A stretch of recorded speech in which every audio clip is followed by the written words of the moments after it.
যতদিন আপনার ভোটটা ভালো মানুষকে আপনি দিতে না পারেন।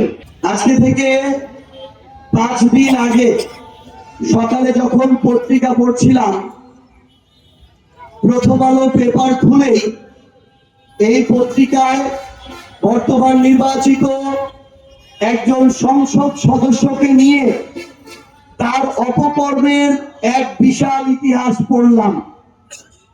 21শে জুলাই 2026 প্রথম আলো। তার অপকর্মের ফিরিস্তিগুলো লাইন আকারে আপনাদের সামনে তুলে ধরতে চাই সংক্ষিপ্ত ভাবে। হুবহু পত্রিকা থেকে, কথাগুলো আমার নয়, এভিডেন্স সহ পত্রিকা এসেছে, পত্রিকার কথা। রাগ করলে আমরা চলে যাওয়ার পরে তার কথা কথিত বিবেকবোধ বন্ধক দেওয়া দলীয় চাটুকাররা আমাদের বিরুদ্ধে মিছিল না করে ওই পত্রিকার অফিসের সামনে গিয়ে মিছিল করবেন। স্পষ্ট ভাবে লেখা আছে, শিক্ষা প্রতিষ্ঠান দখলের চেষ্টা ও চাঁদাবাজিতে জড়িত থাকার অভিযোগ। দল থেকে তাকে বহিষ্কার করা হয়। তার বিরুদ্ধে মামলা করেন কেন্দ্রীয় বিএনপির একজন যুগ্ম মহাসচিব। প্রতিপক্ষের বিরুদ্ধে হামলা, মামলা ও ঝুট ব্যবসা নিয়ন্ত্রণের সকল অপচেষ্টা, দলীয় শৃঙ্খলা ভঙ্গ করে নানা ধরনের অনৈতিক অপতৎপরতায় লিপ্ত থাকার কারণে বিএনপি থেকে শোকজ। নিজের দলে ছাত্রদল, যুবদল, বিএনপি যারা তার কথা শোনে না, তার কথায় উদ্বোস করে না, তাদের উপরে হামলা করা, তাদেরকে প্রোগ্রাম করতে না দেওয়া, তাদেরকে রাজনীতি করতে বাধা দেওয়া। প্রধানমন্ত্রী তারেক রহমানের কাছে তার বিরুদ্ধে অভিযোগ করে এই উপজেলার ছাত্র দলের একজন, তার বিরুদ্ধে অভিযোগ করে যুব দলের একজন।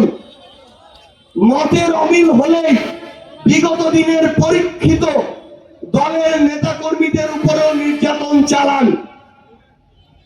এই ধরনের একজন লোককে যখন এই ভালুকার মানুষ ভোট দিয়ে সংসদে পাঠায়, তখন যারা তাকে ভোট দিয়ে পাঠায় তাদের জন্য লজ্জা এবং ধিক্কার জানিয়ে আজকে আমি আমার কথা শুরু করছি।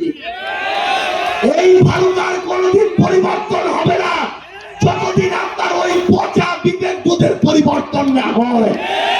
এই ভালুকার কোনদিন পরিবর্তন হবে না যতদিন আপনি দলীয় চাটুকার থেকে বের হতে না পারেন। এই থানার ওসি দলীয় সেবাদার থেকে কোনদিন পেশাদার ওসি হতে পারবে না যতদিন আপনার বিবেকবোধ ঠিক না হয়।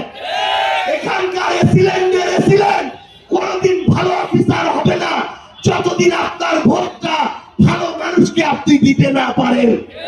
এইখানকার রাজনীতির কোনদিন পরিবর্তন হবে না যতদিন না আপনার রাজনীতির পরিবর্তন হয়।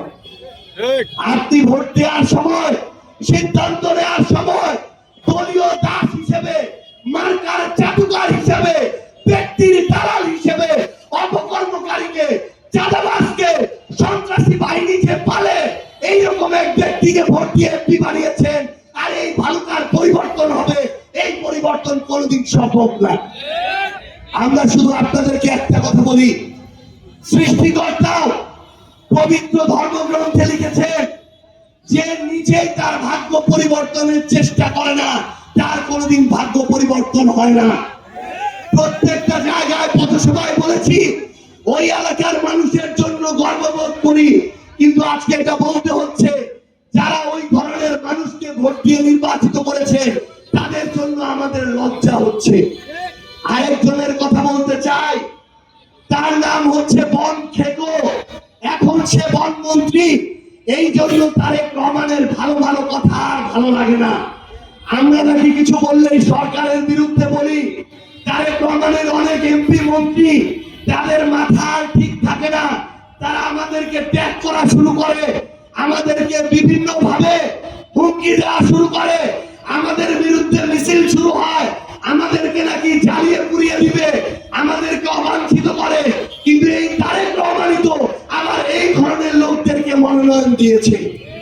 তাহলে আপনি শোকজ করেন, বহিষ্কারের নাটক করেন, আর দিয়ে সংসদে নেন, আপনার এই নাটক আগামী বাংলাদেশের মানুষ আর খাবে না।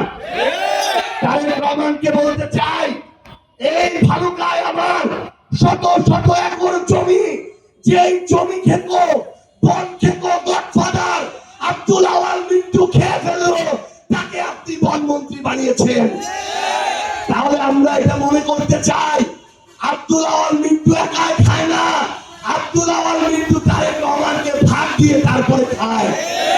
যদি এই ভাগ না দিত, তাহলে যেই লোক এই ভালুকার সবচেয়ে বেশি বন দখল করেছে, যেই লোক 500 কোটি টাকা মূল্যের বন দখল করে লুটপাট করছে, সেই লোককে তারেক রহমান কোনদিন মন্ত্রী বানাইতে পারতো না। আপনাদেরকে ওই বিএনপির মিন্টুরা সহ যত বাচ্চু এই ধরনের যত লোক আছে, তাদের বিরুদ্ধে ঐক্যবদ্ধ ভাবে প্রতিরোধ করতে হবে। আমরা ওইটুকু বুকে, ওইটুকু মাথায় চিন্তার সাহস সবকিছু রেখেই চলি। এখান থেকে বের হওয়ার পরে হয়তো তার সন্ত্রাসী বাহিনী আক্রমণ করতে পারে, রক্তাক্ত করতে পারে, গুলি করতে পারে, কিন্তু মনে রাখবেন, ওসমান হাদি যেই কাঙ্ক্ষিত বাংলাদেশের জন্য জীবন দিয়ে গেল, আপনারা যদি সেটা ধারণ না